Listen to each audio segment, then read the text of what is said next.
পেছন থেকে মানি ব্যাগটা বের করে কার্ডটা চেঞ্জ করে রেখে দেবো, তাহলেই কাম তামাম খেল খতম। হ্যাঁ হ্যাঁ, কার্ড চেঞ্জ করা শেষ, এখন মানি ব্যাগটা শুধু পকেটে রেখে দিতে পারলেই হলো। সবই হচ্ছে বুদ্ধির খেলা। এর জন্য মুরব্বীরা বলে বুদ্ধি থাকলে ঘর জামাই খাটতে হয় না। হায় আল্লাহ, আমার হাত তো বুইড়ার পকেটে আটকে গেছে, আর আমার হাত সহ বুইড়া দৌড় মারছে। এখন কি করব? হায় হায়, বুইড়া টয়লেটের সামনে এসে দাঁড়ালো কেন আবার? এখন কি আবার টয়লেটে ঢুকবে নাকি? তাহলে তো আমি শেষ।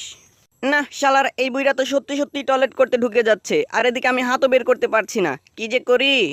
কপাল অতিরিক্ত পরিমাণে খারাপ হলে যা হয় আর কি। এখন এই খাচ্চর বুইড়ার সাথে টয়লেটের ভেতরে ঢুকতে হলো। ওফ, বাঁচা গেল, অবশেষে হাতটা বের করতে পারছি। কিন্তু চাচাই দেখি পেন টেন সব খোলা শুরু করে দিয়েছে। আমি জুনার সাথে টয়লেটের ভেতরে, ওনার কি একটু লজ্জা শরম করে না? উফ, কি গন্ধ! শালার বুইড়া টয়লেট করতেছে, সাথে আবার পাদও মারছে। বজ্জাত বুইড়া কোথাকার। কাকার টিস্যু খুঁজে পাচ্ছেন, একটু হেল্প করা যাক। এই যে নিন কাকার টিস্যু। Thank you. হায় আল্লাহ, বাঁচাও।